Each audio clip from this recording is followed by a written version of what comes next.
Fourth application of Gauss's theorem. Fourth application of Gauss's theorem, electric field due to a uniformly charged thin spherical shell. Introduction is, consider a thin spherical shell of radius capital R with a uniform surface charge density sigma coulomb per meter square. What is sigma coulomb per meter square means? Charge per unit area. For each Charge per unit area. there is sigma coulomb. Each meter square, 1 meter square area if you take, there will be sigma coulomb of charge. If the surface charge density is 5 microcoulomb per meter square, means if you take 1 meter square area, there will be 5 microcoulomb. Okay, let Q be the capital Q. Let Q be the total charge on the surface of the shell. Then Q equal to, next line, Q equal to, can you tell what will be Q equal to? Surface charge density on the surface is sigma coulomb per meter square. If R is the radius of this one, sigma into 4 pi R square. So total charge Q is, you have to write down this equation. Therefore Q is equal to sigma into 4 pi R square. 4 pi into capital R square. Capital R is the radius of the spherical shell. See, in the case of the sphere, we have a uniformly charged spherical shell. This is the spherical shell. It is having sigma coulomb per meter square charge density. Capital R is the radius. Now we need to find out the electric field intensity at a point outside the sphere, somewhere here. Okay, at a point outside, this side or this side, any point outside the sphere. That is case 1. Second case, we need to find the electric field intensity at a point on the surface of the shell. The third case is to find the electric field intensity at a point inside the shell. It is a spherical one. It is just like a football. Okay, we have a point P here, and that point P, it is at a distance r from the small r from the center of the sphere.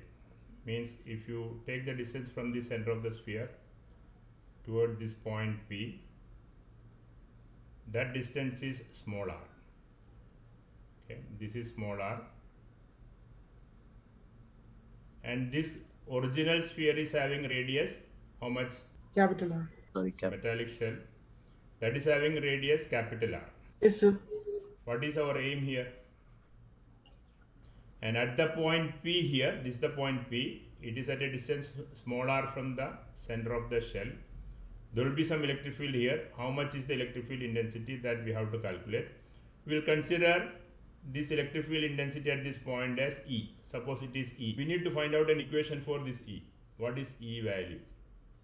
What is the magnitude of E? That is the problem here that we have to solve by using Gauss's theorem. Got it? Yes, sir. Yes, sir. Now, Adnan, Gaussian spherical. Gaussian spherical. Here already the original charged shell is spherical. It is a spherical shell. So we can consider another shell, okay, surrounding this shell, which is imaginary shell. It is drawn in such a way that its radius is equal to small r, and the point P should lie on its surface.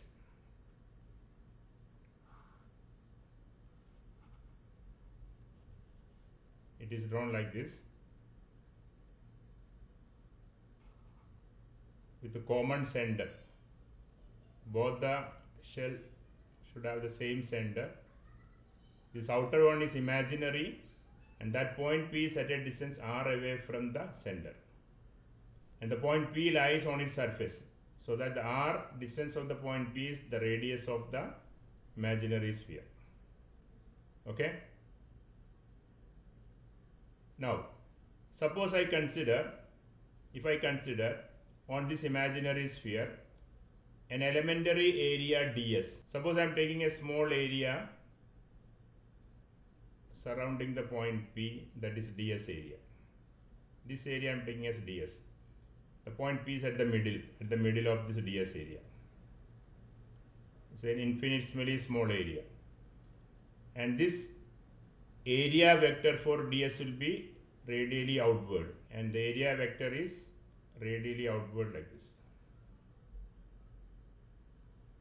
Okay, and this represents ds. So what will be the direction of electric field intensity on this imaginary Gaussian surface if you take any point? Because it is uniformly charged with the positive, electric field intensity or field lines, flux lines will be passing radially outward. So if I draw the flux lines or field direction, it will be this way at this point. This is the direction of electric field here. And if I take this point, this will be the direction of electric field. Everywhere it will be radially outward. And for this ds area at this point of P, that will be along this radius direction. If a point is taken this here, that will be this way. This all represent the direction of electric field intensity at the respective points. Got it? Then my question is again, what is then theta here? At this point P, ds is this way, normal to the surface ds, vector area is this direction. Electric field also in that same direction. Electric field intensity also in the same direction. So theta equal to what? Theta 0. So cos 0 equal to 1. 1. And same is the case if I take ds area on this imaginary Gaussian surface. If I take ds area here, anywhere on this imaginary surface, everywhere ds will be radially outward, electric field also will be radially outward. At this point ds will be this direction, electric field also this direction. So at every point on the imaginary surface, theta will be equal to 0, cos 0 equal to 1. That point is clear? Yes, sir. Okay. Yes, The sir. next point is inside this Gaussian surface, inside this imaginary Gaussian surface, what is the total charge inside? What is the total charge inside this Gaussian surface? Q equal to. Capital R square. Got the point? Yes, sir, I So- already said that. So all of you remember, don't be confused in exam. There are two radius here. Capital R is the radius of the original spherical shell, which is charged with positive, sigma coulomb per meter square. Got it? Small r is the radius of an imaginary sphere, that is Gaussian sphere. It is only an imagination. There are no charges on this imaginary. This charge is lying inside this. Okay, the charge is lying inside the imaginary sphere. On the surface of imaginary sphere, charges cannot exist because it is only an imagination. Don't be confused, okay?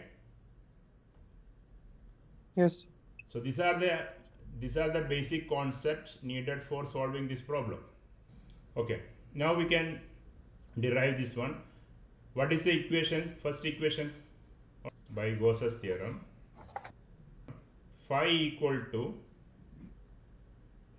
1 by epsilon naught into Q. The total flux coming out of any closed Gaussian surface is equal to 1 by epsilon naught into the net charge inside that. This equation you take as equation number 1. Now first we will find out the total flux of this Gaussian spherical surface. First we have to find out the total flux coming out of this imaginary Gaussian spherical shell or imaginary Gaussian spherical surface. For that, what is the equation, Adnan? Phi equal to, for the flux, only for flux, phi equal to integral over the Closed closed surface of the sphere E dot E dot ds. E Yes. dot ds.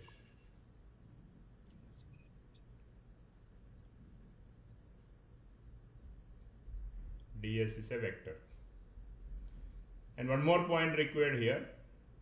Listen here. We have taken electric field intensity at the point P as E. E is the magnitude, direction is radially outward. Yes, sir. Okay. Now, Yes. if this distance is Yes, small sir. r, if this the point P, right now the point P we have taken, it is at a distance small r, and if r, E is the electric field intensity at that point, and all other point on this imaginary spherical shell is same distance r only, and it is uniformly charged, and due to the symmetry of electric charge and equal distance from that spherical shell, everywhere on this imaginary sphere E will be same. E same means E is a constant. Okay. So everywhere theta is 0, because here electric field will be radially outward, vector area ds also same direction, so angle between the electric field intensity and vector Zero. area will be 0. Into integral of Integral over the surface closed into D. surface of the sphere, The sphere E ds D. cos 0. E ds, theta is what? 0. Cos theta, theta is 0 throughout the surface. What is cos 0? Yes. 1. 1. 1. And this electric field intensity is constant everywhere on the imaginary sphere. E is same, so we'll take that E outside the integration. It is a constant. Then we have to integrate the closed surface as ds. If you integrate the closed surface of the sphere ds, that is imaginary Gaussian surface, means we are integrating this ds, or we are considering this imaginary Gaussian spherical surface is divided into infinite number of ds areas, infinite number of ds area, and adding all together, infinite number of ds area added together. That is the meaning of integral ds, isn't it? Yes, sir. That is the meaning of integral over the closed surface ds. So what will be the answer of that if you integrate for this imaginary surface having radius small r? Remember, radius is small r. 4 pi r squared. Okay. 4 pi small r square. 4 pi into into 4 small pi r r square. That is for Yes, sir. integral, surface integral of this imaginary sphere. The Imaginary. imaginary sphere is having radius small r, so the surface integral for the entire surface Big of this R. imaginary spherical Small shall r. be 4 pi into small r square. Mm. So this integral over the closed surface ds will give the results E into 4 pi r square. E into 4 pi r square. Remember, 4 pi small r square, there are two r's here, don't confuse. This is the total flux coming out, isn't it? Yes, sir. This will take equation number 2. Take it as equation number 2. This is the total flux coming out of this imaginary Gaussian surface. Yes, sir. Now the total charge inside this surface, I am taking capital Q. Capital Q is taken as the total charge inside the imaginary. So this is the imaginary surface. Inside that, the total charge means the total charge on the original shell, isn't it? Yes, The complete charges on the original charged metallic shell is existing inside the imaginary spherical shell. So the total charge inside the imaginary spherical shell will be what? Already we have written here. Capital Yes, Q equal to sigma into 4 pi capital R square. 4 pi So R remember, square. this R should not be. The net charge enclosed inside the imaginary sphere is equal to the total charge on the original E. sphere, that is Q equal to sigma into Sigma Mm. 4 pi capital R. which R square? Capital. Square. Small r square or Capital. capital R square? Capital R. Capital R square. And take this equation as equation number 3. Now we can substitute equation 2 and 3 in 1. So next step, write down substituting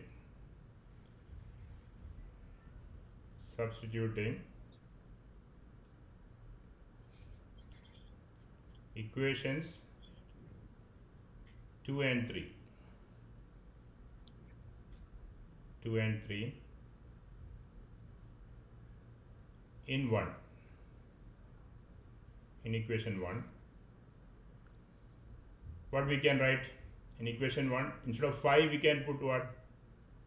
Okay, substitute that. Instead of 5 I am writing E into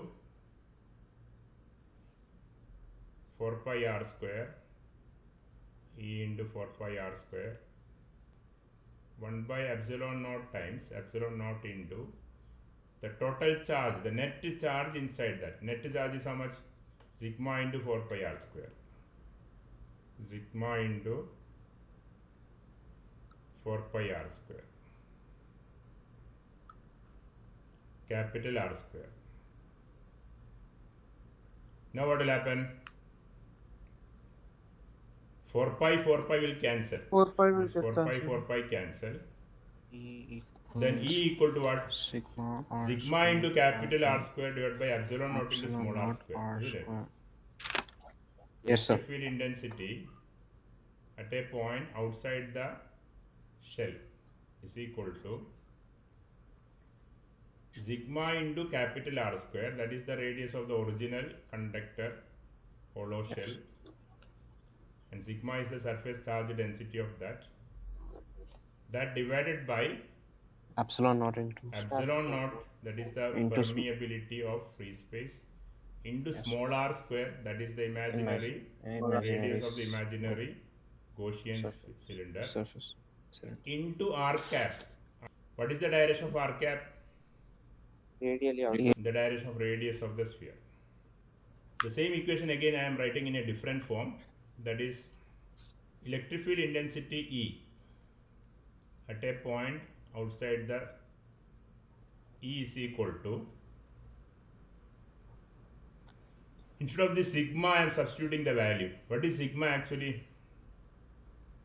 Total charge Q equal to sigma into 4 pi R by into area. capital R square. Okay. So Yes, sigma sir. equal to what? Q by 4 pi r square. Yeah. Q by Total 4 pi r charge square. divided by area of the sphere. That is 4 pi r square. That is the meaning of charge per unit area. Total charge by total area will give charge per unit area, 4 pi r square. Capital R square, that is the radius of the original charged spherical shell. Now in this equation for sigma, I am substituting this equation, capital Q by 4 pi r square. Then what will be the equation? For the sigma, instead of sigma, first I am substituting. For this sigma I am substituting. So capital Q divided by capital R square. R square. Okay. This is sigma value. And what is remaining then? Capital R square. Then divided by Small epsilon r naught into R square, small r square, into R cap 4 to give the power direction. r This cap. capital R square and capital R square cancelled. Yes, sir. Then this equation can be written as E is equal to, electric field intensity E is equal to 1 by 4 pi, there is 4 pi there, epsilon naught is there, only capital R squares are cancelled. So I am writing 1 by 4 pi epsilon naught, 1 by 4 pi epsilon naught, Capital Okay. Q by R. 1 by 4 pi epsilon naught, Q divided by, this Q is remaining here, that is a total charge on the spherical shell, Q divided by, what is remaining in this side? Small r square. This is an important result. This, put it in a box, Oh. electric field intensity at a point. There is some similarity for this equation. Yes, sir. What is the similarity of this equation? Anyone explain? Due to a point charge. Good, very good. Electric field intensity due to a point Due charge. to a point charge. now, charge. now you just imagine, correct only. See, suppose this total charges here on this large metallic hollow conductor, hollow metallic shell, there are Q charges, total Q capital charges are there. Imagine all that charges I am concentrating at the center as a point charge. Got it? So if you imagine all these charges are concentrated at the center of the sphere, and then you take a point P here at a distance small r from that point charge, according to the first equation we already derived, electric field due to a point charge is given by what? 1 by 4 pi epsilon naught. Yes, sir. Yeah. Yes, sir. So what is the meaning of this one? All the charges are concentrated at a single point. Yeah. Meaning of this one is electric field at a point, due to a charged hollow conductor, spherical hollow conductor, is equivalent to electric field due to a point charge, such that the entire charges on the sphere is considered to be concentrated at its center. Yes. It means if you find the electric field intensity because of a spherical charged shell at a distance r from the center of it, it will be equal to the electric field intensity produced by a point charge if the point charge is equal to the entire charge on the surface of the shell. then both are giving the same effect. Got it? Yes, sir. So in exam, Yes, sir. this question came like this. The question was like this. You can remember the question. Prove that electric field intensity at a point at a distance r away from the center of a spherical shell and outside the shell will be equivalent to electric field due to a point charge.